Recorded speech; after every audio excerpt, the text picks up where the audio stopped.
Boa tarde para todo mundo, gente. Obrigada de estarem aqui de novo. Essa aula é sobre cor, o nosso quinto elemento da linguagem visual e... Ai, meu Deus, vou matar essa moto. Enfim. Quem vai dar aula sou eu, Amanda, e o João, que deu aula passada sobre luz. Vamos começar a aula, então. Você, amigo, agora. Bom, gente, então, seguindo o movimento que a gente faz com todas as outras aulas, né, de elementos da linguagem visual, a gente sempre relembra o anterior, e eu acho muito importante relembrar a luz quando a gente fala de cor, porque eles acabam ficando bem... eles têm várias áreas comuns, assim, de interseção. Então, bom, relembrando a luz, né, é o contraste formal de claro e escuro, é isso que configura a luz enquanto elemento na imagem, seja desenho, enfim. E é importante da gente lembrar disso para não confundir com a luz enquanto o fenômeno natural, fisicamente falando, né, as luzes, enfim, múltiplas aí que a gente percebe nos ambientes. Ela é necessariamente composta por outros elementos, porque em si ela seria uma coisa quase de energia, assim, então para ela ser traduzida visualmente ela precisa ser a linha, ou ela precisa ser a cor, ou ela precisa ser uma superfície, enfim. Eu gostaria de lembrar vocês também sobre a questão do movimento, da luz e o ritmo, porque isso a gente vai retomar isso aqui também. Não sei se vocês se recordam daquela questão das escalas, os valores de contraste, né? Então você tem desde do branco até o preto, nessa escala você tem todos os cinzas, dos mais claros aos mais escuros. Essas passagens de cinzas constituem esse ritmo da luz, então quando você tem essa passagem bem gradual dos valores de cinza, que vão, né, de uma extremidade dessa escala à outra, você tem um movimento mais contínuo, mas quando você tem contrastes muito altos, muito próximos, você tem uma interrupção desse movimento, assim, meio que uma quebra nesse ritmo que se estabelece. E também, outra coisa muito importante é a questão do avanço dos claros e o recuo dos escuros, né, nas construções de claro e escuro. Então, os claros do nosso olho, assim, na nossa leitura, eles geralmente parecem saltar, se destacar na imagem, enquanto os escuros recuam. E essa questão desse recuo e avanço, e essa expansão e contração que esses valores promovem, acabam gerando essa profundidade que é muito inerente à luz, né? Muito particular da luz, que ela não é necessariamente medida em altura, largura, comprimento, ela é medida mais nesses valores e nessa vibração entre os claros e escuros. Isso são tópicos importantes da aula passada. Pode passar, Amanda. Aí a gente tem aqui, para lembrar de novo, né, essa questão do avanço dos claros e recuo dos escuros no desenho de número 79 e também nos de 83 e 84. Eu me lembro das pessoas na última aula falando sobre, na letra E, né, nesse design da letra E, elas terem enxergado primeiro o espaço que se forma entre a letra, que é branco, do que a letra em si. Isso é uma questão muito real que essa relação possibilita, né? Então você tem que estar atento a essas questões dos claros sempre saltarem aos olhos, enquanto os escuros parecem ocupar espaços vazios, né? Então é uma relação meio de negativo positivo. Também é importante a gente lembrar da expressividade da luz, né? A luz é um elemento super expressivo e simbólico, e ele tem ele possibilita várias possíveis narrativas dentro de uma imagem. O que é mais importante da gente lembrar é essa questão do antagonismo entre o claro e escuro, a claridade relacionada sempre a bons atributos a verdade. Pessoas boas são pessoas transparentes e iluminadas, enquanto a escuridão é tudo que nega isso. Então você tem efetivos opostos, assim, elas são totalmente contrárias, né? E enquanto opostas, elas se tornam interdependentes. Então uma vai precisar da outra para acontecer, né? Porque senão você não tem com o que comparar, você não vai ter esse parâmetro mais. E aí, voltando para essa imagem, né, do desenho 85 do livro da Feigal, Universos da Arte, que tem essa coisa desse significado primordial da luz, né, do sol. Lembro de muita gente falando a luz do sol refletida no mar e tal. Enfim, a gente associa, isso é muito natural que ocorra, associa ao sol, associa ao dia, enfim. Isso tem a ver com expressividade e os possíveis símbolos e significados que são atribuídos à luz. E é mais ou menos isso, assim, para a gente recapitular e conseguir, a partir da luz, então, partir para a cor, que vai ser o nosso quinto elemento. Então, é importante a gente ter essa coisa da luz muito fresca na nossa memória, porque a cor é um fenômeno que depende da luz, né? Nesse plano físico, assim, sem essa questão da luz do sol, a gente não tem as cores. E os efeitos do elemento da linguagem visual luz no desenho, em alguns aspectos, ele se assemelha com o fenômeno da cor também. Então a gente vai ver mais para frente, mas essa questão de tons mais claros saltarem para frente, enquanto tons mais escuros parecerem preencher um espaço, são relações semelhantes. Então é legal a gente fazer essas associações. Mas um diferencial que a cor tem, que é completamente único, é que ela é um estímulo completamente sensorial. Então é muito sobre os nossos sentidos, sobre o que a cor provoca na gente. Então ela tem esse forte apelo à sensualidade, ao instinto, ao tato, talvez. Então é muito, muito único a cor.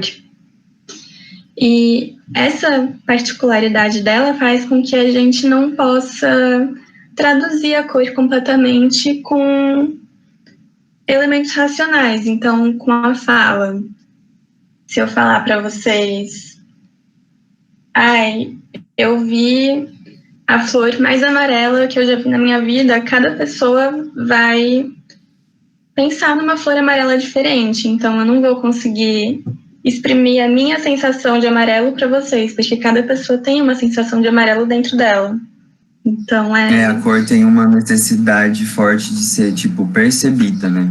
Diferente dos outros, ela precisa ser experienciada, vivenciada. Sim. E ainda assim vai ser uma experiência meio única para todos, né? Sim, cada percepção é única, né? Então, se isso já era uma coisa forte pra gente nos outros elementos da linguagem visual, na cor isso vai ser, assim, extremamente importante.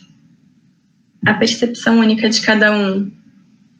E até porque a cor pode ser muito, muito subjetiva. Então, tem as questões simbólicas que a gente associa às cores, tem o fato muito importante de que as cores se relacionam entre si o tempo inteiro e, de acordo com as relações que elas estabelecem, o sentido delas muda completamente. Isso a gente vai ver mais para frente com mais detalhe também. Mas é isso, assim, é uma experiência que muda o tempo todo e ela tem que ser experienciada. E essas relações em que elas vão estabelecendo, quando elas entram em contato umas com as outras, vão definir o nosso espaço da imagem de maneiras diferentes cada vez. Então é muito legal a gente ter as noções que a gente vai apresentar nessa aula de escalas tonais, de relações entre cores, então cores complementares. essas coisas assim, é legal a gente saber para conseguir passar essa experiência, assim, mesmo que não seja por completo, para nossa fala, para a gente poder discutir melhor quando a gente estiver analisando um quadro. Então, o que chama mais atenção nesse quadro para você? As cores. Está bem. Qual que é essa sensação que a cor passa para você? Sabe? Então é bem legal a gente estudar isso. Posso passar, amigo? Você tem mais alguma coisa para... Isso, não, eu acho que é isso mesmo que você falou, e até porque tem algumas organizações formais, né, em relação à cor, isso é importante de conhecer, porque não é sobre ter um domínio, mas é sobre você não, sei lá, você conseguir fazer leituras que levem isso em consideração, né, enfim. Então, Sim, isso é muito importante. bem importante mesmo. Então, a primeira relação, assim, de cor, essa questão da cor configurando o nosso espaço da imagem, vai ser a questão das tonalidades. Então, as tonalidades, elas são essas variações da mesma cor entre tons claros e escuros. Ou seja, a gente tem um tom que seria o tom puro, e se você quer fazer uma escala de tons que vá dele para o mais claro, você vai misturando esse tom com o branco. E se você quiser que esse tom seja mais escuro, você vai misturando ele com preto. Assim, a grosso modo é isso, uma escala tonal. E quanto mais branco ou mais preto for um tom, ele vai ser mais acromático. É uma palavra boa para denominar esses tons, que são acromáticos, que são mais apagados. E os tons mais puros a gente pode chamar ou de saturados ou de altas cores, porque eles não têm essa questão da mistura com o branco ou com o preto, eles são a cor pura, assim, bem autoexplicativo. É basicamente isso, assim, essa questão das tonalidades. E quando a gente usa uma escala tonal numa imagem, ela vai configurar o espaço de uma maneira, né? E quando a gente tem uma escala assim de tons, imaginem uma cor e de um lado ela está sendo variada para o mais claro e do outro para o mais escuro. Quando a gente usa essas tonalidades, essa paleta de cores numa imagem, a gente consegue um movimento visual que tem um caráter linear. Então, relembrando a linha, quando a gente usa linhas no desenho, a gente consegue muito bem expressar noções de tempo e de movimento, né? Vocês lembram disso? Sim. Sim, Então. Todo mundo lembra. Ai, que bom. Mas então, essa questão do movimento da linha, ela pode ser lida também em imagens que têm essa escala tonal. Ainda dentro dessas relações, quando a gente tiver transições mais suaves, que a gente não consiga ver muito bem as diferenças entre um tom e o outro, uma coisa mais assim, a gente fala que a transição é mais suave. Então, ela é mais suave, mais rápida, né? Ela é mais rápida, porque o nosso olhar flui direto, então ele processa essa transição de uma maneira rápida, e essa maneira rápida com que a gente consegue processar essa imagem, que tem as transições suaves, imprime para a gente essa noção de tempo rápido também. Mas quando a gente tem uma quebra, então um contraste grande entre um tom claro e um tom escuro, o nosso cérebro meio que trava, assim, ele não consegue direito entender o que está acontecendo de uma maneira super fluida. Então, a gente fala que é um movimento linear, só que ele é um movimento linear mais lento. Vai ficar mais claro. Sim, e isso é muito aquilo que é inerente à luz também, que a gente já tinha conversado antes. Quando a gente está falando de baixos contrastes, o movimento é mais rápido, e quando você tem altos contrastes, gera umas quebras nesse ritmo, e aí a percepção é diferente, mas É isso aí, a gente vai mostrar em exemplos práticos. Isso. E é exatamente isso, de uma relação muito próxima com a luz, né? Aqui a gente trouxe várias escalas tonais, na verdade, né? São várias cores e dá para ver que cada cor tem aqui o quadrado com ela saturada, pura, e embaixo tem ela gradativamente sendo misturada com o branco. Então, essa parte da gradação seria uma escala tonal. E esse, assim, se vocês tiverem tinta em casa, essas coisas, é um exercício bom para a gente fazer, para conseguir domínio do material e entender como ele funciona. Essa escala em específico que a gente selecionou também era legal porque ela é uma escala que mede transparência, né? Então, é uma outra relação da cor, que são muitas, assim. Então, seria a relação de transparência e opacidade. Então, os tons mais claros ali, eles também são os menos opacos. E os tons mais saturados, eles são os mais opacos, eles são a cor opaca. Aqui em específico, a gente não tem a escala indo para os mais escuros, né? Então a gente não tem a cor sendo misturada com o preto, mas ela funciona também, é uma escala da mesma forma, né? Ela só não pega os dois espectros desse caminho, assim, os dois extremos. Mas é um exemplo bem legal, com vários matizes, assim, né? Sim, tem a sua própria escala tonal, então não importa se ela é mais... Se a gente percebe ela como sendo mais escura ou mais clara, ela dentro dela mesma tem as variações de tom, então isso é muito importante da gente lembrar também. E essa imagem aqui, ela tem uma questão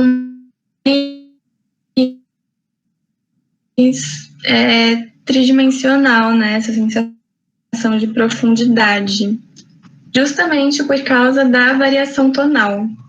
Então, tons mais claros, que nem na luz, eles parecem avançar para fora da superfície bidimensional em que ela está, enquanto os tons mais escuros, nesse caso, até por causa dessa aliança com a linha do desenho, parece que eles são mais para baixo, são puxados mais para o fundo. Em especial nessa primeira esfera, né, que eu estou falando. E é muito legal a gente pensar isso, sobre como a cor pode configurar noções de profundidade, de volume, de perspectiva. Sim, eu acho que, bom, isso nunca foi o caso, né? Mas cada vez mais, conforme a gente vê os elementos, fica mais difícil de desassociá-los. Eles estão cada vez mais, né?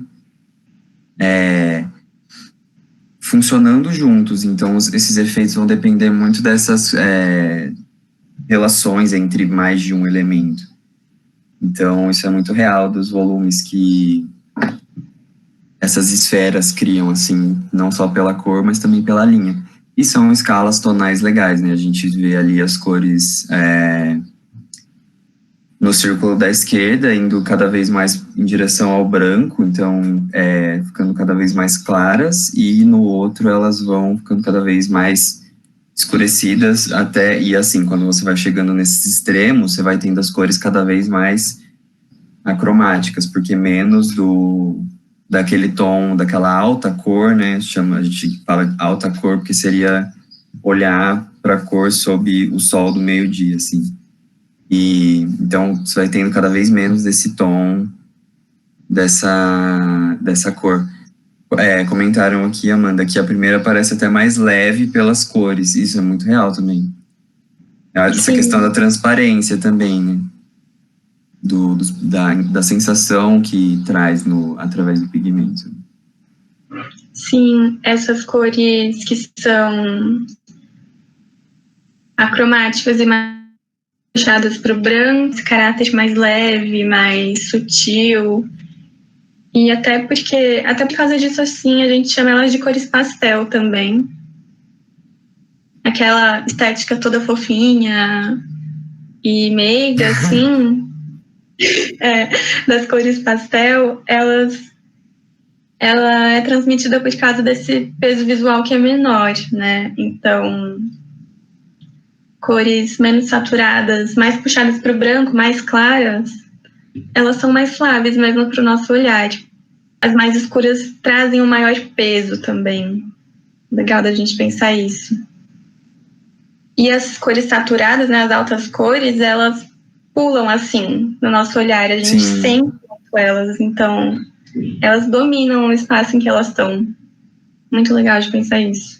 Esses estudos que a gente trouxe, eles são de uma escola que a gente vai ver nas próximas aulas de História da Arte, mas é a escola Bauhaus, que foi toda uma corrente assim, artística e tipo, as pesquisas deles revolucionaram muito do que a gente tem até hoje, assim, de design, de arquitetura, de arte, plástica, até de dança, assim. Então é legal a gente falar que esses estudos são de alunos de lá. A Bauhaus, que era alemã, né, originalmente, acabou fechando, assim, ela era muito prolífica e muito conhecida dentro do sistema artístico, assim, até hoje, né? É extremamente irreverente e a gente vê, tá sempre voltando para ela, assim, na faculdade até. E, infelizmente, na época em que surgiu, acabou sofrendo ataques nazistas, né? Então, na década de 30 ali, mas, enfim, é um legado enorme e vocês vão ouvir muito esse nome. Vão mesmo. Então, em questões de escala tonal, assim, de cor e de tudo que a gente falou até agora, como que a gente pode analisar esse quadro? Momento de vocês. Frio.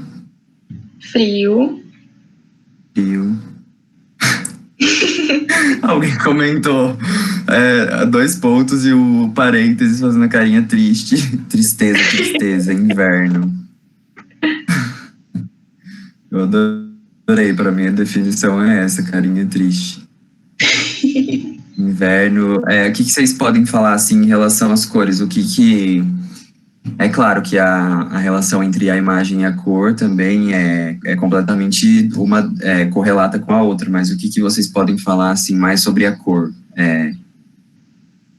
dos azuis assim e tal, das escalas tonais dentro da imagem, enfim. Cor fria. Bastante cinza também, azul não muito saturado, gradação da cor azul. Sim. Para mim, o azul no cenário atrás parece muito calmo por ser um azul clarinho, mas as sombras e cores pesadas nas pessoas dão um peso. As pessoas com tons mais escuros que o fundo. Isso é bem real também. Verdade. E, bom, eu não sei o quanto que vocês são familiarizados com o Picasso, né, e com a fase azul do Picasso, que é muito icônica também. Mas esse é uma pintura da chamada fase azul. Alguém comentou que é uma cor meio de madrugada. Isso é real, meio que, sei lá, uma noite fria, enfim. Mas é claro que o uso de cor não é completamente proposital, né? Assim, essas pinturas que são monocromáticas, podemos dizer, né, ou até análogas, quando elas têm alguns matizes diferentes, e como comentaram, o azul do fundo não é o azul das roupas, né, necessariamente, ou das pessoas, mas o que eu acho muito interessante também da gente perceber é como as pessoas têm esse azul pálido. Se vocês olharem para os pés, olharem para os rostos, elas têm esses tons mais claros de azuis, quase brancos também, mais acromáticos, e isso contrasta muito com as roupas, e isso também contrasta muito com o fundo. Então, você cria umas noções de volume que são interessantes, assim. E, é claro, né, vem esse sentimento de melancolia e uma tristeza mesmo, né, assim, não que o azul seja sempre, porque... surgem os clichês da cor, né? Van Gogh amava o amarelo, não sei o que lá. O azul é a cor mais triste, não sei o que.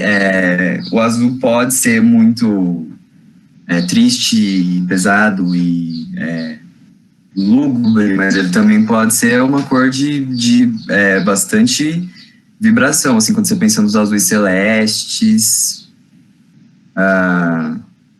Mas os azuis, assim, mas eles podem assumir outros significados ainda mais de acordo com as outras cores que acompanham, né? Aqui, é claro que existe essa tentativa forte de criar esse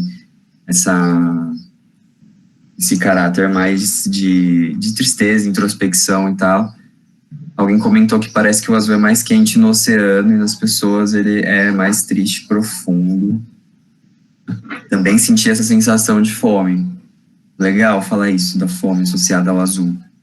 Cores frias, no design, assim, tem alguns princípios de design, de psicologia das cores, né, que muitas marcas usam. Se vocês fizerem pesquisas rápidas, assim, de logo, de identidade visual, vocês vão ver que marcas de comida light, diet, geralmente são azuis ou verdes. Ou, então, algo no meio, né, azul esverdeado, enfim. Enquanto que você olha para a rede de fast food, elas são majoritariamente amarelas e vermelhas e laranjas, que tem essa questão da urgência das cores quentes e super saturadas, que dão essa fome e tal, enfim.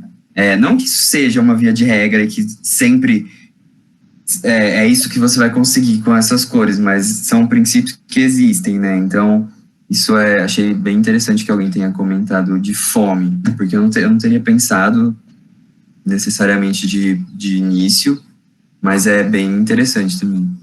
Sim, é muito legal. E pensar que essa atmosfera super pesada desse quadro, assim, ela está associada, não é só a cor, é todo um trabalho de cor associada com pessoas, com expressões, com traços. Até o formato que né, é essa coisa bem vertical e as pessoas estão quase batendo na borda do quadro, digamos assim. Tem uma sensação também de claustrofobia e elas estão encolhidas, então essas questões associadas com a cor, né? Então a cor é um meio de expressão, mas sim, é um elemento muito importante nesse sentido. Acho que eu te cortei, amiga. Pode continuar. Eu ia reforçar isso de que o azul não é necessariamente triste, mas nesse contexto ele tá triste, né? Importante da gente pensar isso. Uhum. Porque é sempre perigoso cair dentro desses conceitos prontos, assim, o azul é triste, o vermelho é a violência ou é a paixão, e o amarelo é a alegria. Cuidado com isso, assim, é claro que existe uma recorrência desses temas associados a essas cores. Isso às vezes muda de acordo com as sociedades, assim, mas é importante estar atento ao que você está criando, por exemplo, quando você estiver produzindo algo, pensando numa imagem e tal, como que você vai conceber aquilo de acordo com a cor.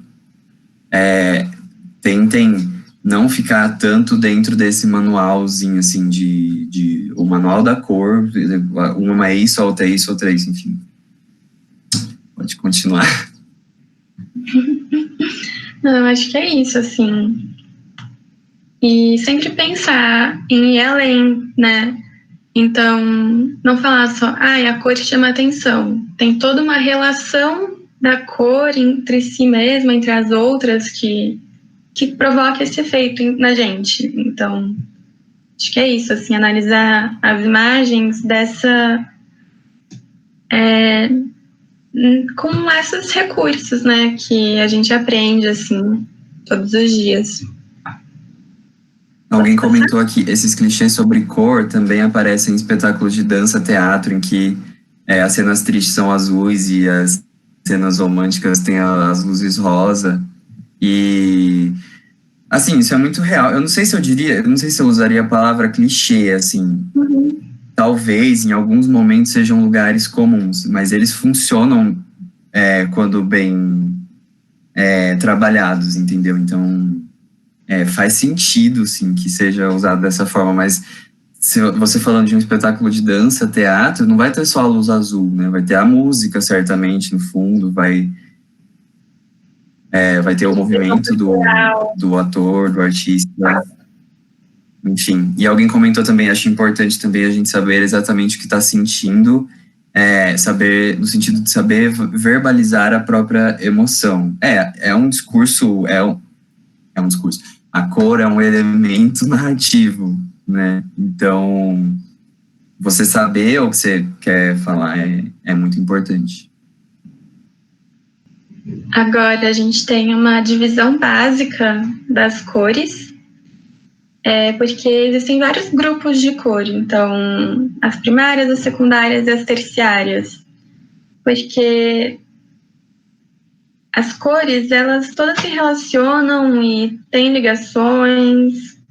Então, a base dessas relações da cor, umas com as outras, são as cores primárias, que são, pra gente, das artes visuais, azul, vermelho e amarelo.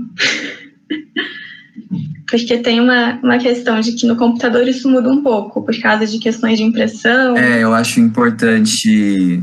A gente não vai entrar muito nisso, mas vamos só rapidinho tocar no assunto, porque é uma questão importante quando a gente está falando de cor, que são sistemas de cor, e existem vários sistemas de cor. Então aqui a gente estaria falando do sistema que é o RYB, que é o Red, Yellow, Blue. Então, são as 3 primárias. Mas aí você também tem o RGB, que é o Red, Green, Blue, que é o sistema de cor usado em monitores, em tela. Então, isso é muito importante, assim. Até importante para artistas, né? Principalmente artistas multimídia, que trabalham com ilustração digital, que trabalham com videoarte, enfim, que trabalham com esses meios, porque aí o sistema muda e você tem o vermelho, verde e azul como primárias e as relações são outras.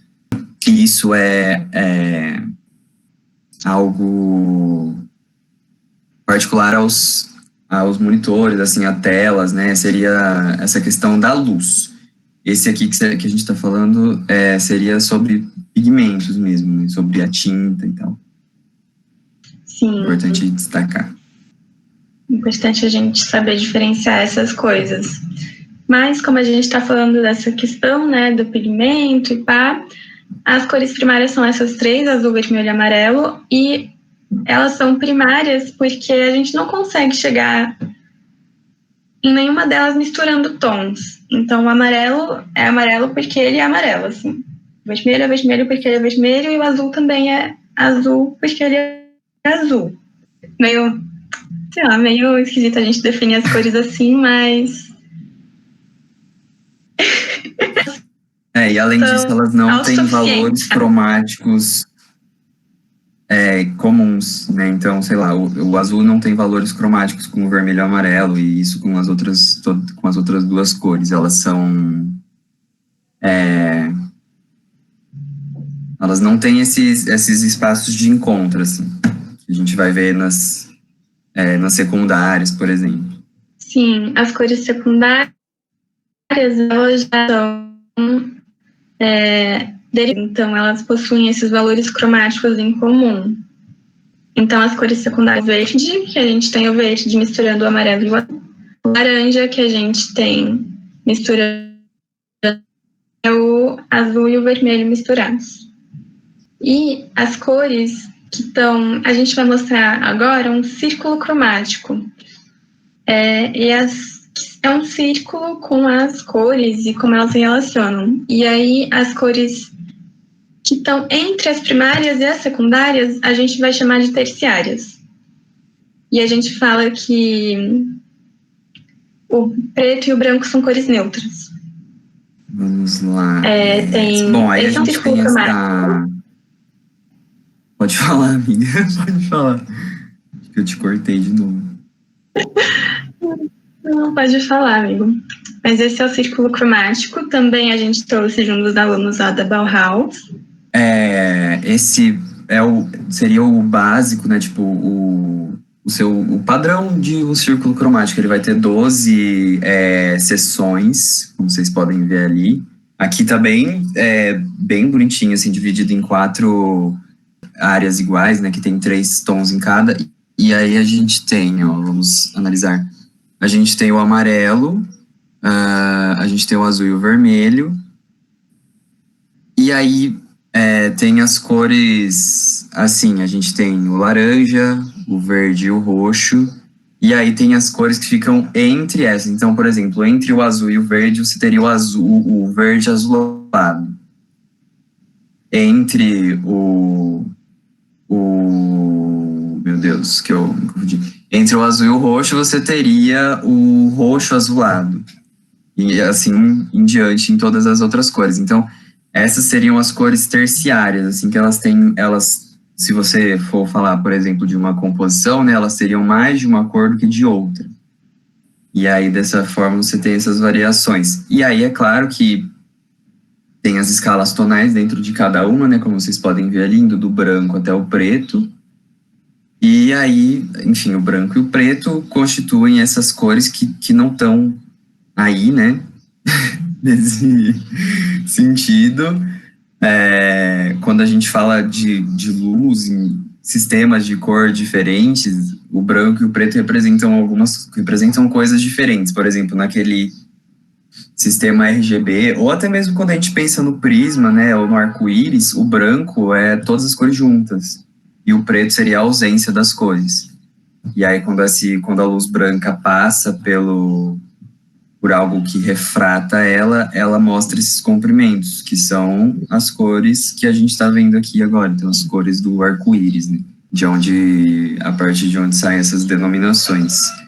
E, enfim, é uma coisa super básica também dentro desses estudos de cor. É bem importante, eu acho que muitos de vocês já devem ter desenhado isso. Sim. Isso não é legal, assim, fazer um passatempo.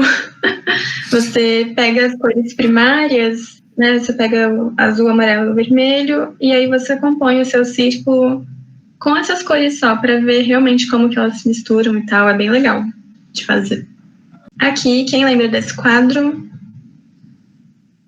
O que mais salta pra gente nesse quadro? Eu queria destacar que alguém comentou que eu devo ser bom no vôlei. Deve ser porque eu fico fazendo assim. Eu não sei falar sem as mãos. Eu vou ficar... Daqui a pouco eu faço o saque. Você pode esperar. Alguém comentou o vermelho. Na questão do que se destaca mais. Uhum. E qual que é a relação de cores aqui? Como que elas se comportam?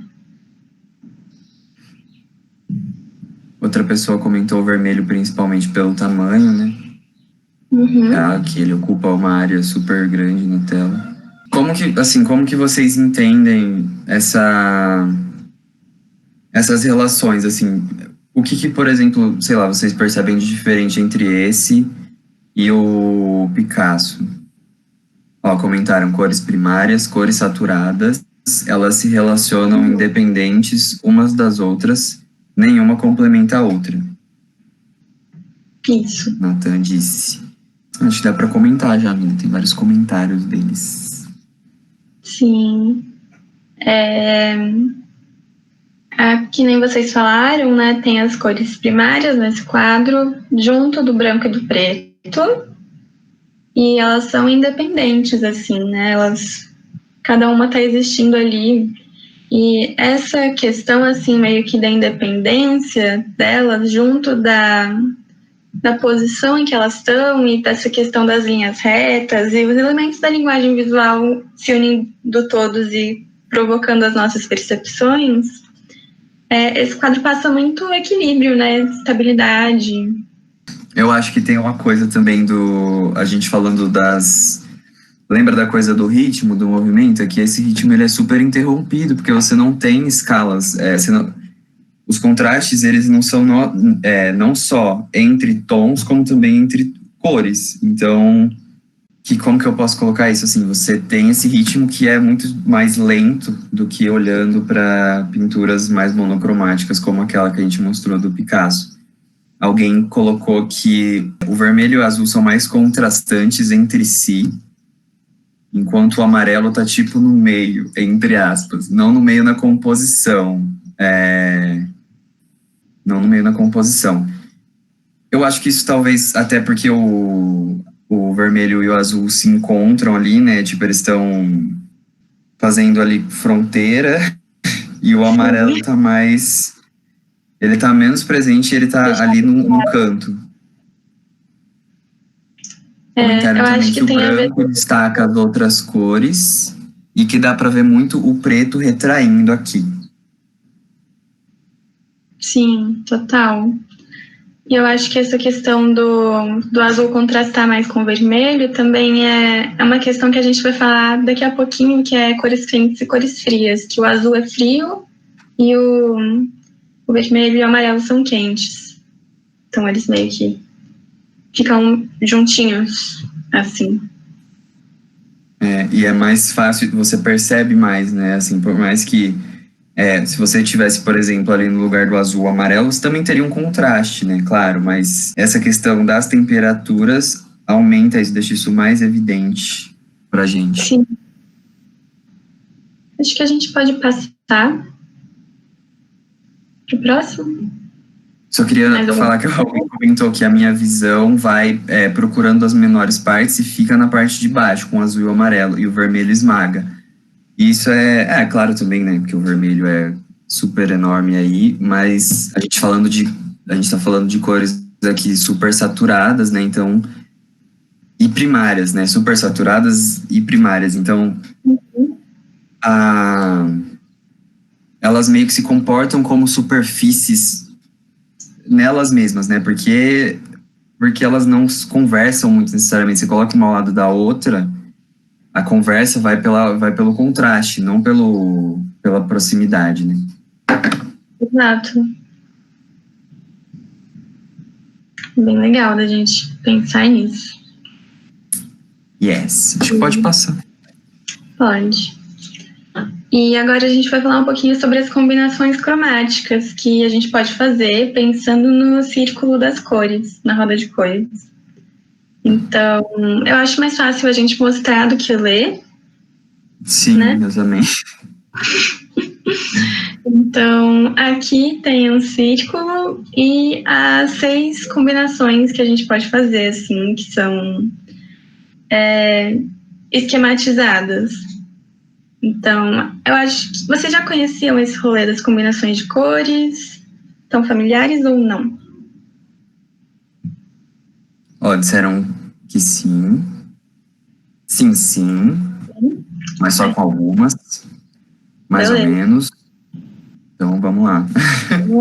Então, a mais conhecida, assim, eu acho, é a combinação das cores complementares, né? Eu vou ler da esquerda para a direita, tá, gente? Primeiro em cima, depois embaixo. Então, as cores complementares, elas são as cores opostas na roda de cores. Então, aqui a gente destacou o laranja e o azul, mas também tem o vermelho e o verde, o amarelo e o roxo.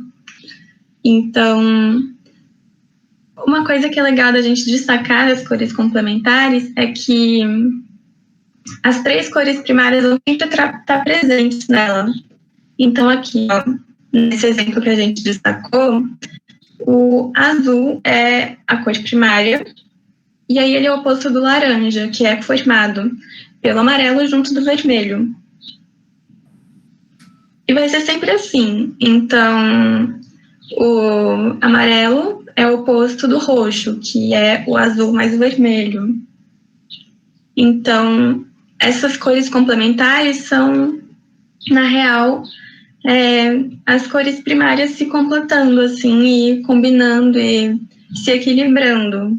Sim, É legal, e aí gente. você tem a cor, as cores complementares sempre vão ser, então, aí nesse sentido, uma primária com uma secundária, e você vai ter as 3 informações cromáticas das primárias, só que 2 delas vão estar condensadas em uma cor. Então, o laranja é complementar do azul, porque não tem nada de azul no laranja. Isso. Exatamente isso. E é uma combinação bem famosa, assim. Ela é bem contrastante, sabe? Você pode conseguir uns efeitos muito legais com combinações de cores complementares. E pegando esse gancho das complementares, a gente tem também as complementares indiretas, que são... Tem aqui o nosso exemplo, que é a cor amarela, que no caso é primária. E aí as cores complementares indiretas dela vão ser as que logo ao lado da sua complementar. Então, aqui no caso, são as cores terciárias, né? E isso é menos vibrante, vai causar um efeito menos vibrante do que essa combinação das cores complementares diretas. Aí a gente tem as cores análogas, que são... elas ficam uma do lado da outra no círculo de cores, né? Até meio que também causando um efeito de degradê pra gente, às vezes, porque tem essa noção de que algumas cores são mais claras e outras mais escuras. O quadro do Picasso a gente também pode ler como cores análogas, porque são vários tons de azul, né? Dentro de tem várias matizes de azul naquele quadro. Falando também dessa coisa da monocromia, a gente tem a harmonia monocromática, que é só uma cor, uma escala assim, tonal de um valor cromático. E aí a gente tem mais as cores triádicas e as cores quadráticas. As cores triádicas... As triádicas, posso falar? Pode. Só para terminar. É bem simples, na verdade, assim, as cores triádicas vão ser 3 cores dentro desse círculo cromático equidistantes, então elas vão ter um intervalo de outras 3 cores entre elas, e vai sempre resultar combinações interessantes, assim, por exemplo, o amarelo, o vermelho e o azul é uma tríade, e o verde, o laranja e o roxo, tríades também. E então, enfim, você vai ter uma harmonia que ela não é necessariamente sobre esses valores, assim. Eu acho ela um pouco, eu pessoalmente falando, acho que ela pode ser um pouco mais difícil de usar, né? Até porque você está falando de mais cores, mas ela pode gerar uns resultados bem interessantes. E as quadráticas também vão ser 4 cores equidistantes no círculo cromático. Então ali a gente selecionou, tem o amarelo, tem o vermelho, o roxo, aquele azul tá meio ciano, né? Mas enfim. Sim, são essas as combinações básicas. Aqui a gente tem uma relação bem louca da gente pensar, então, como as cores mudam. Uma cor, ela isolada, se você coloca ela em outro contexto, ela muda completamente, como dá para ver aqui, né? Então, o quadrado, cada fileira tem o quadrado do centro, que é o mesmo tom, colocado em contextos de cores diferentes. Então, esses efeitos completamente malucos na nossa cabeça. Eu acho que dá para ver isso principalmente no primeiro, de cinzas, né? Sim. Que é o mesmo tom exato, mas a sensação é bem diferente, assim, que causa. Ainda mais quando colocados um do lado do outro, né? Isso é muito legal, assim, de como que a gente vai perceber a cor de uma forma diferente, de acordo com os entornos. Isso é muito importante, assim, para analisar a imagem. Sim. E esses dois aqui também, que é o rosa e o vermelho, o roxo, eu acho que são roxo. É um roxo. Um roxo, né? Um roxo, meio magentinho.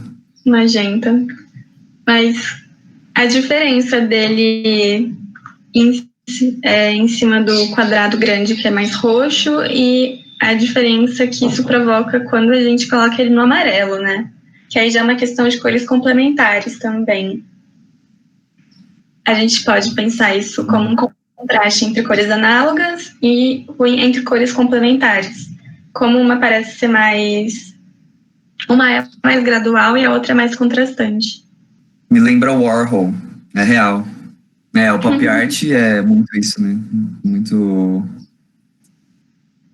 como que a gente pode falar? Esse uso de cores vibrantes. E também como isso muda no preto e no branco, que são as cores neutras, né? Parece que a vibração da cor não muda tanto quando ela tá no preto ou no branco, mas o efeito é completamente diferente. Sim, a magia das cores, né? A magia das cores, gente. Cor é tudo de bom nesse mundo. Efeitos óticos. Eu amo. E agora esse rosa tem no preto parece que tem uma sombrinha azul. Eu acho que isso é do monitor, talvez. Mas... às vezes rola essa coisa dessas margens, assim, darem uma enganada. É real. Mas talvez isso seja da luz do monitor. Então aqui, um assunto que a gente já comentou um pouquinho. Você quer falar desse jogo? Pode ser. A gente já comentou bem breve, né, que existe a questão das temperaturas da cor. Então, isso é baseado realmente de uma questão bem primitiva, assim, do que a gente associa, né? Então, o sol, o fogo, a luz do dia nascendo, são esses tons quentes, assim. E aí você pensa em gelo, água, noite, talvez, e aí você vê as cores frias. Os azuis são frios, enquanto os vermelhos e os amarelos são quentes. Muito importante também, isso é uma outra questão em relação às cores conversando, né? A sensação de temperatura vai mudar de acordo com as cores que você emprega. Então, às vezes, uma mesma cor vai mudar de temperatura se colocada do lado de uma cor fria ou do lado de uma cor quente. E você também pode configurar o espaço através das noções de temperatura. A gente conversou, acho que a gente deu uma breve comentadinha disso, que as cores quentes também avançam, né? Tem essa sensação de que elas expandem, enquanto as cores frias dão aquela contraída, né? Elas se encerram, assim. Elas não são tão abertas. Uma forma de falar, de colocar. Mas a gente vai ver isso mais pra frente. Tem várias questões dentro dessa coisa de cores quentes e frias, né? Por exemplo, eu acho legal a gente pensar no laranja, que se o vermelho e o amarelo são as duas quentes, a gente faz o laranja, ela é tipo quentona, né? Pegando fogo.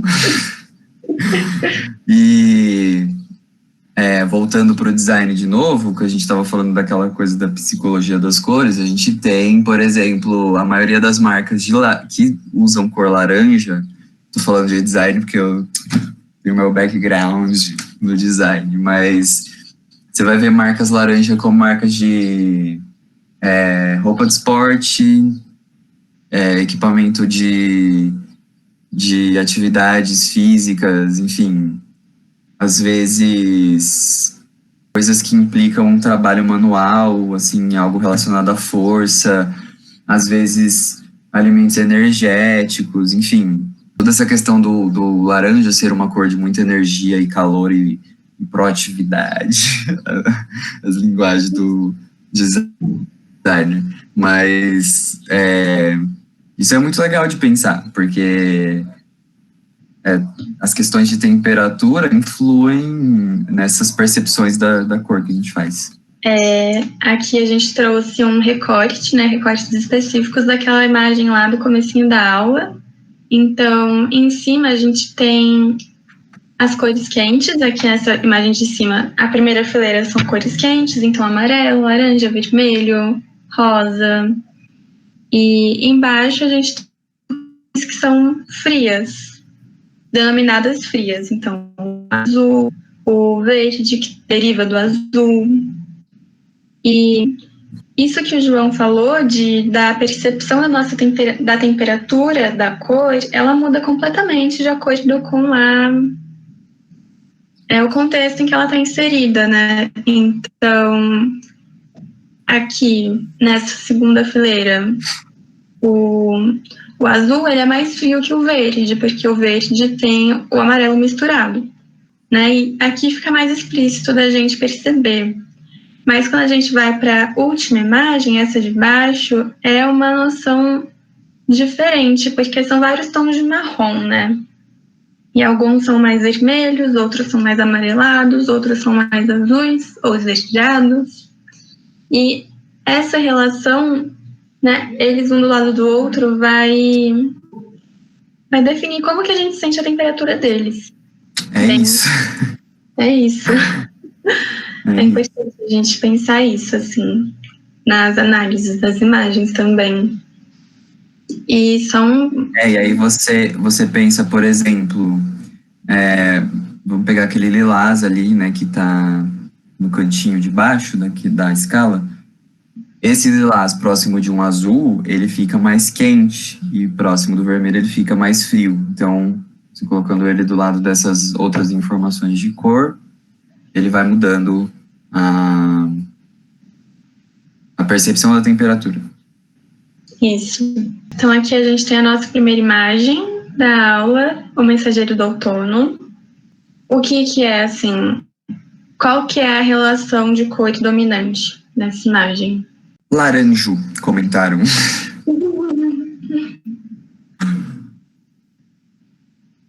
Variações de azul.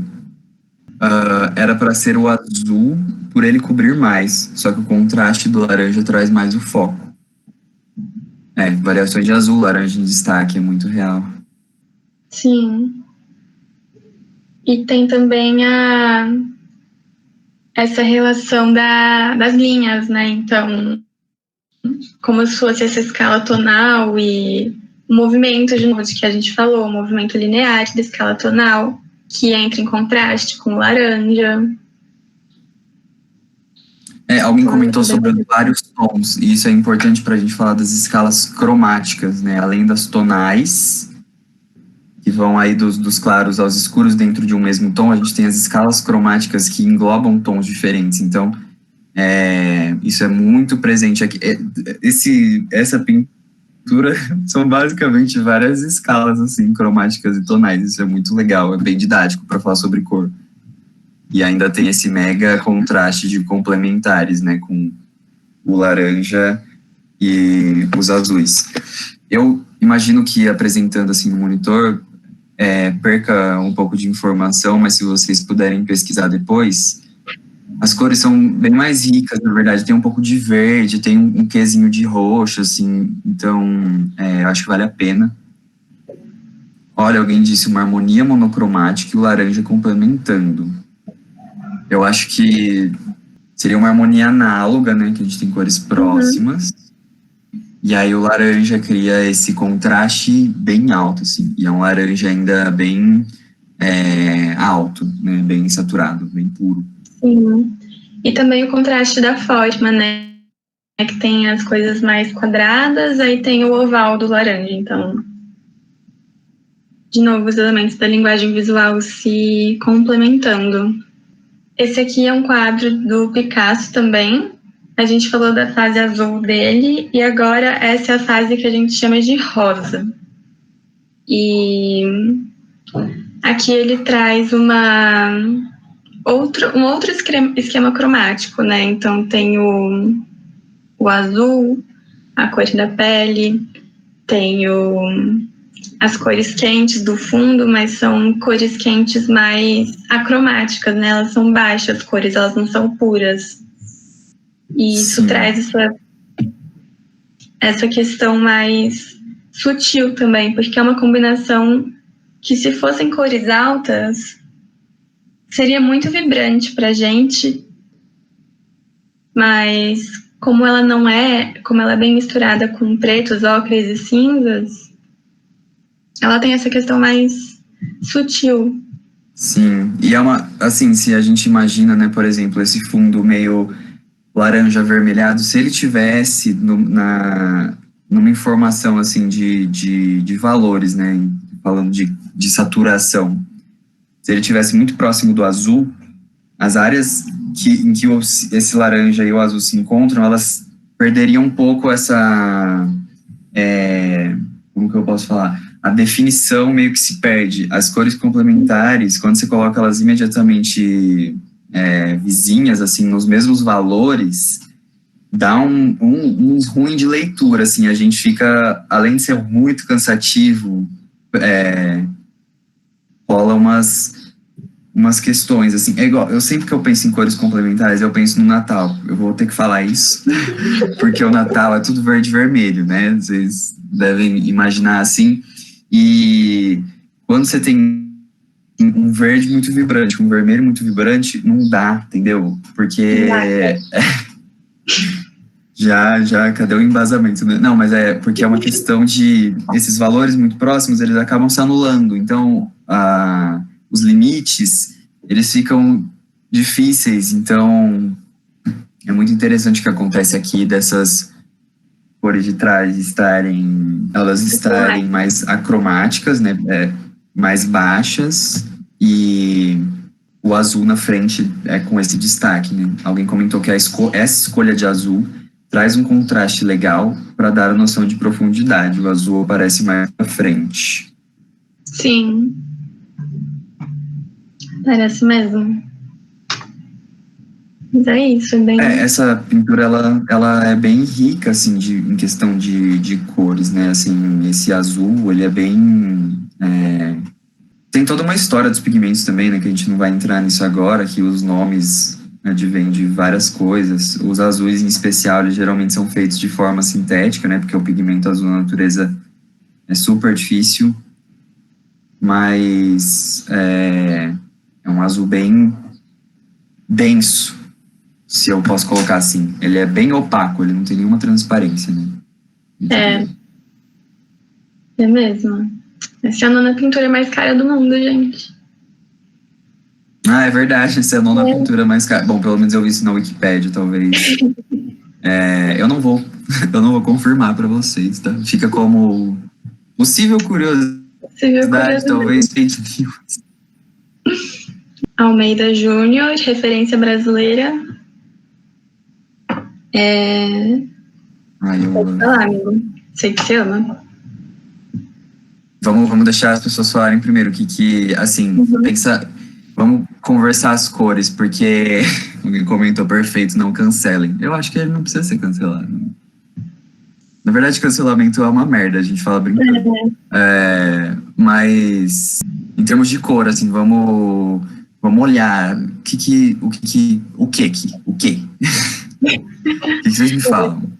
Pensando nas harmonias e nas... Pensando em todas as combinações possíveis que a gente passou nessa aula. Dá para sentir o calorzinho, o tempo seco, é uma tarde quente. Me comentou que lindo, é verdade. Muitos tons pastéis. Sim, tem vários tons amarelos mais acromáticos, assim, altos, né? Bem brancos, assim. O sol de 40 graus. Até os cinzas parecem cores quentes nesse contexto. Essa é uma frase importante, um comentário importante. Bom, vamos começar a falar, né? Primeiro que a gente está falando do Almeida Júnior, que era um pintor que estava inserido no contexto da Academia Imperial de Belas Artes Brasileira, num momento histórico em que o que a gente tinha muito na França ainda era o impressionismo, e o impressionismo é muito relacionado a essa pesquisa cromática, né? Então eles têm uma coisa muito importante dos impressionistas, que é o não uso do preto, né? Assim, eles não usavam muito o preto nas sombras, eles buscavam representar sombras coloridas, e a gente vê isso aqui, e isso a gente também pode relacionar com o que estão falando do calor de 40 graus, sol forte. Até os cinzas têm informação de imagem, até as sombras tem detalhe dentro. Então você tem essas sombras que são muito cromáticas e esses cinzas que são quentes, porque os cinzas também vão ter essas temperaturas. Cinzas, marrons, eles têm temperaturas assim, né, de acordo com esses fundos, né? Eu tô procurando a palavra para tint, que é aquela coisa do frio e quente em inglês, enfim, não sei, mas e também você tem os cinzas se relacionando com todo o resto da imagem, né, que é super quente. Então, por mais que quando você coloque uma cor não tão quente perto de uma mais quente, que é o caso dos cinzas, perto desses laranjas amarelos, ele pareça mais frio, você tem, inclusive, um equilíbriozinho aí, um contrastezinho legal de temperatura. E todas muito claras, todas muito brancas, assim, numa escala tonal, elas estão super iluminadas nesse sentido, né? A claridade é alta. E aí cria esse efeito. E também os contrastes são um pouco baixos, se vocês prestarem atenção nisso. Até por isso você consegue ver informação de imagem dentro do cinza. Então, os contrastes são mais baixos. Não é nada barroco, igual a gente viu na aula de luz. Que, enfim, né? E é uma paleta mais... ela não é tão vibrante, mas ainda assim tem um brilho muito particular, né? Eu acho que isso que é interessante. Me falou que parece um calor muito tranquilo por serem cores acromáticas. Eu acho interessante pensar assim, talvez faça bastante sentido mesmo. Eu vejo, talvez, como uma coisa meio alvejada de sol estralando, mas para vocês verem como que as cores são percebidas de formas diferentes. Mas é isso, eu sou muito fangirl desse quadro, então eu vou ficar falando. Vou parar agora. Eu acho muito bonito que são tons terrosos, né? E eles combinam muito entre si. E contribuem para toda essa atmosfera do qual a gente estava falando. Então, não tem como a gente falar de cor e não falar de impressionismo, né, gente? Porque a pesquisa primária do impressionismo era saber o comportamento da cor no quadro. Então, Monet, ele pintou essa ponte 50 mil vezes, muitos quadros dessa ponte, ele era obcecado. E uma questão legal dele ter pintado a mesma cena várias vezes é justamente as relações diferentes de cor que ele estabeleceu assim ao longo do tempo. Sensações de calor, de frio, de noite, de dia. Então é muito legal de pensar. E também uma coisa que é muito do impressionismo, né, é eles não misturarem muitas cores. Então eles colocavam elas na tela puras, assim, sem muito misturar, e aí o efeito óptico que se cria traz os tons, né? Mas você chega perto e não é isso. Então, mais uma coisa das cores se conversando, né? Quem aqui já assistiu Patricinha de Beverly Hills? E a Cher falando que a menina She's a Total Monet, que ela é linda de longe, chega perto, só o borrão. Desculpa pela péssima referência, mas é isso. Diálogos com a cultura pop. Adoro. Eu acho que a gente pode pensar, para vocês falarem pra gente, nesse quadro, mantenham ele na cabecinha de vocês, a imagem assim viva, e agora façam um exercício de comparar essa imagem com as outras duas que a gente vai mostrar agora. Então, que relações de cor e de forma são estabelecidas quando a gente compara essa imagem com essas duas aqui, que são do fim da vida do Monet? Mas a mesma cena. Tô atento ao chat aqui, quero ver o que sai. Gente, pegou fogo. A segunda parece que tá pegando fogo ou cenário de pôr do sol. Ok, isso temperatura, né? Sim. Desespero, uma parece que tá pegando fogo de tão quente. Eu não tinha pensado nisso no fogo, mas é muito real. Mas eu acho que o traço do pincel também passa uma ideia de estar acendendo, né? A gestualidade de chama, né? A primeira parece mais de noite. Bom, enfim, eu acho legal falar que essas imagens, como elas foram feitas, primeiro que uma tá no MASP, então a gente tem a oportunidade, é mais fácil, né, a gente visitar e ver. Mas elas são mais do fim da vida do Monet, e ele tinha catarata, então a visão dele já não estava já estava deteriorada, né? Então ele registra muito mais as sensações de cor do que de forma. Então você tem sugestões da ponte ali, né? Porque você tem esse contraste da forma, mas o que mais fica é a cor. E aí, é claro que é uma diferença visual muito gritante em relação à primeira. Aí estão dizendo que aquela primeira, ela era mais calminha e harmoniosa e passava serenidade. Essas duas é meio pesadelo e elas são mais caóticas. Sim, isso é muito real. Essa primeira é bem uma cena de gênero, né, Amanda, que a gente fala? Cena de gênero, campestre. Não, eu acho que poderia ser enquadrado na paisagem, porque gênero a gente geralmente tem mais pessoas, mas sim, essa questão da calma e eu acho que mesmo sendo um quadro impressionista, assim, né, tem toda aquela questão dos borrões de cor, mas as formas são muito sólidas, né? E isso muda completamente nos outros quadros. Estão dizendo inverno e outono. É legal isso. Então, os análogos, elas são bem análogas, né?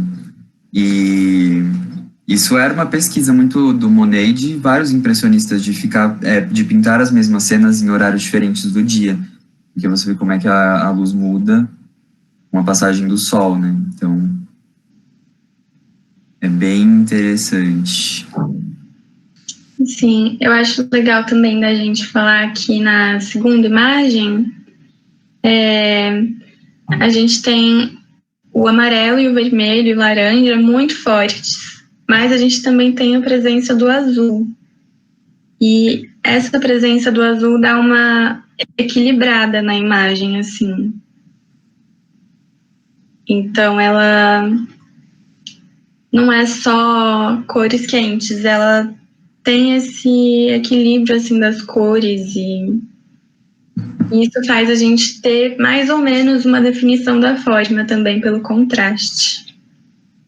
Sim.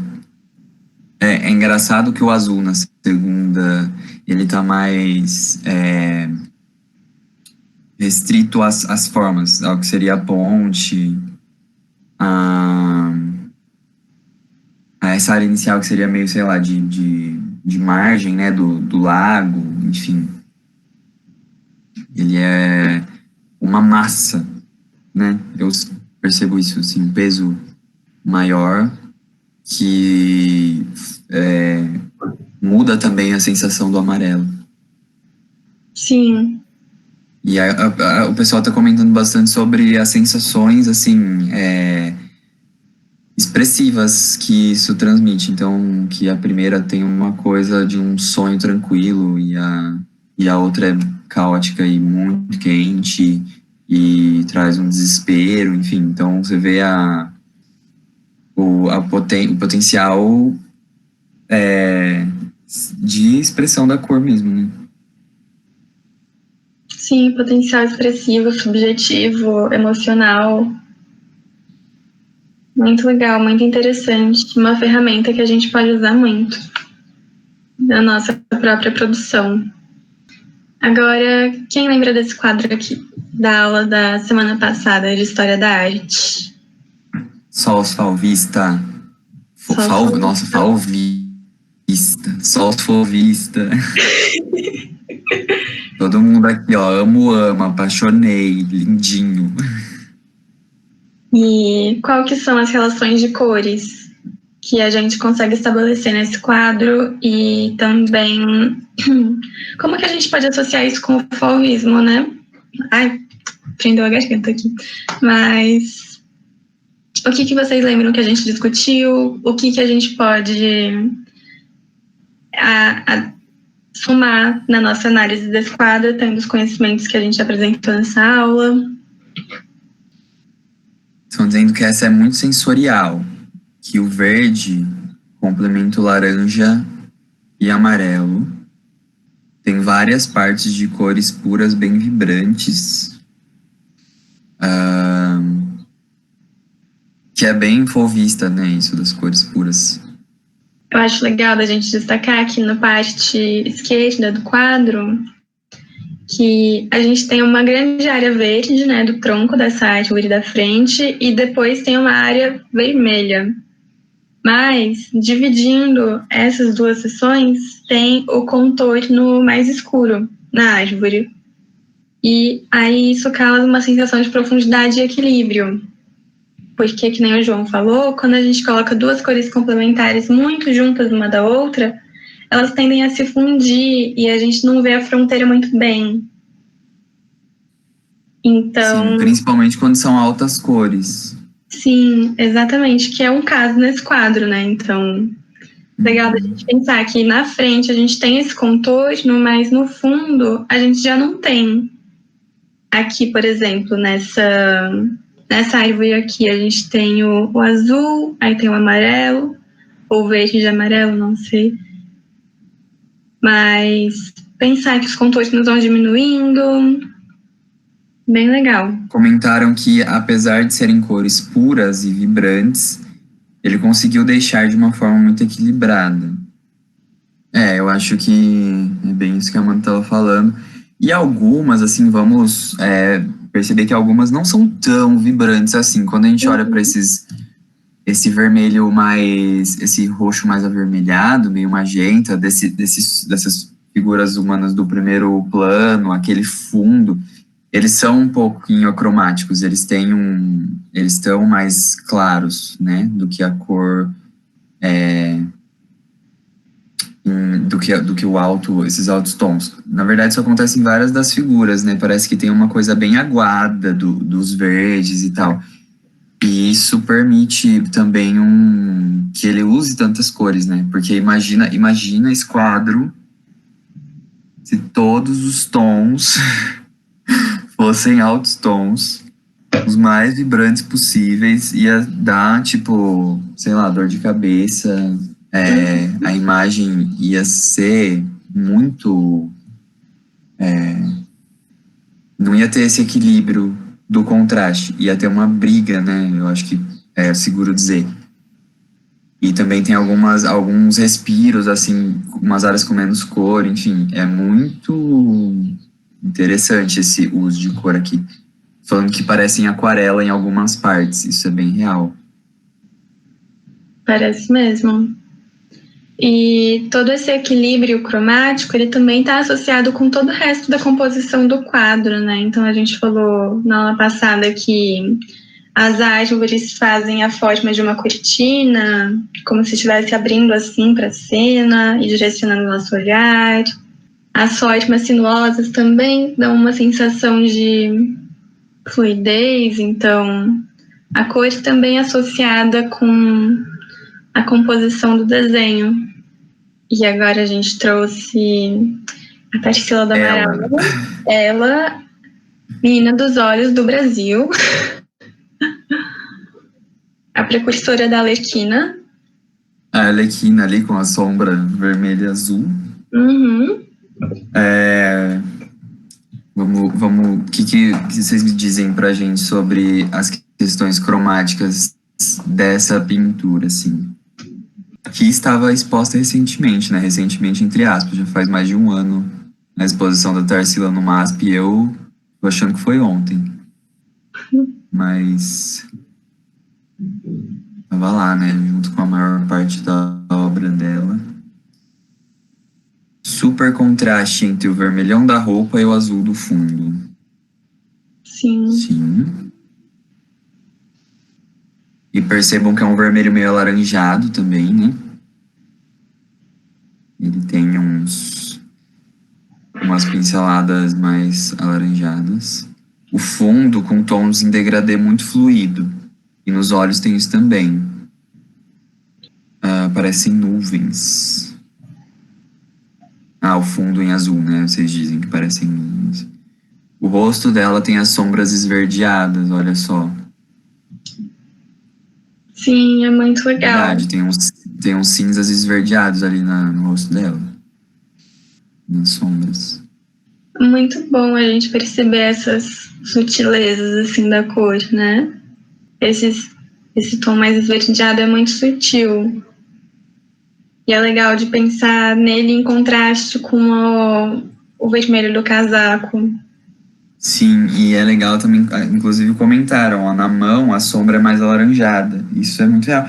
Talvez até porque a mão mais próxima do casaco vermelho, né, faça mais sentido que a sombra seja mais alaranjada, enquanto que o rosto que está também ali em contato com o fundo tem essa sombra avermelhada, assim. Eu acho que os olhos são um destaque interessante, né? Que um tem uma sombra super azulada e o outro tem esse tom mais quente, alaranjado, assim. Enfim, cria dá uma... Claro que chama atenção, né? Assim, você sempre pensa nos olhos tentando criar essa coisa da simetria, enfim. É muito legal mesmo. E aí você tem áreas do fundo, né, com azuis mais fortes, e aí eles vão oscilando, assim, né? Inclusive alguém falou que parecem nuvens. E aí logo atrás da cabeça dela, inclusive, tem uma dessas massas mais escuras de azul, mais escuras e saturadas, né, de azul. E aí isso vai mudando também. A boca dela também é alaranjada, não tá completamente vermelha. É um vermelho mais alaranjado, né? É isto. Isso. Esse Próximo. contraste de primárias é bem legal. O contraste entre as primárias é lindo mesmo. Bem interessante. Alguém falou dos olhos como um recurso de narrativo de dualidade. Não tem como não focar na profundidade que o azul cria no olho. Isso é interessante, né? Tenta olhar assim, cortando metade do rosto. Sim. O efeito diferente que você tem. Cobre com a mão e dá uma olhada. Existiu uma diferença de visualidade. Alguém comentou sobre muito uso de cores complementares. Eu acho, assim, não sei se eu diria exatamente complementares, porque esse azul tá bem azul. E o vermelho, apesar de alaranjado, ainda é bem vermelho. Então elas são mais duas primárias aí, né? Mas tem, claro, que tem áreas de laranja, né? Enfim. Sim. Esse uso das cores complementares, mas de uma maneira bem sutil. Traz uma suavidade para o quadro. Junto de todos os elementos e tal. Esse aqui é nosso último quadro. É do Heitor dos Prazeres, artista negro brasileiro. Perdão pela qualidade da imagem também, quando a gente mostra no monitor, né? As cores sempre se distorcem, é muito... É até um desafio, assim, a gente falar, sei lá, de cor e ficar mostrando imagens que são fotos de fotos de fotos e reproduções. Mas, enfim, o que vocês podem falar desse quadro? As cores do plano mais para frente do primeiro plano, então, são mais primárias e puras. No fundo, o céu é bem pastel. Isso é real. Sim. O céu tem uma coisa que é tão difícil, né? Que assim, olha eu tampando a câmera com a minha mãozona. Em todas as fotos é difícil falar de cor, na verdade, né? Mas essa em especial, assim, ela não tá muito bem. A qualidade não é muito alta, assim, então talvez tenha algumas pequenas diferenças, mas isso é muito verdade. O primeiro plano com cores mais primárias e puras. E o fundo bem pastel. Parece que o artista criou mapas de cores. Exatamente As isso. mulheres como cores primárias e os homens não sei dizer, mais diferente. Mulheres levam salgadinho e refrigerante, homens não vão. Mas é verdade, isso das cores primárias nas mulheres.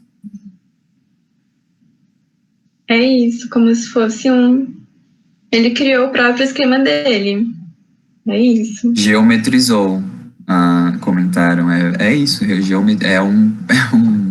uma escala cromática dentro da pintura mesmo, né? Sim, ó. Tem a camisa verde no meio dos vestidos amarelo e azul. Tem o fundo lilás, assim, mais pastel, que resulta do vermelho e do azul. Essa camisa aqui também, da direita, é um pouquinho mais alaranjada, então tem esse equilíbrio cromático bem legal. E o fundo, o chão, né? O chão. Bem cinza, então não tem tanta. Ele não grita mais do que as outras cores. Tem um degradê na barra dos vestidos, é real. Dá pra perceber mais no azul, eu acho. Sim. E é muito legal também como que é simétrica, né? Não sei se alguém comentou e eu não prestei atenção, mas é bem simétrica com essa figura central, as outras como que eu posso refletidas, né? Então elas como se fosse quase a mesma figura, só que refletida na outra posição com uma cor diferente. O mesmo com os homens que estão nas extremidades da pintura. É bem interessante. Eu acho que é isso, assim, sobre toda a Queria poder sair de cores primárias com os meus amigos. Eu também queria. Ai, Olha, associaram com a bandeira do Brasil. com a bandeira do Brasil. A formação dos homens é em V e a das mulheres é em V para cima. Eu acho que ela viu um losango. Ah, pode crer. Legal. Interessante isso. É um outro equilíbrio, né? Além de ter a simetria, essa simetria horizontal, ela também é vertical, então ele é super harmonioso nesse sentido. Sim, é uma composição super sólida e bem resolvida e harmoniosa. Eu acho que é isso. Isso.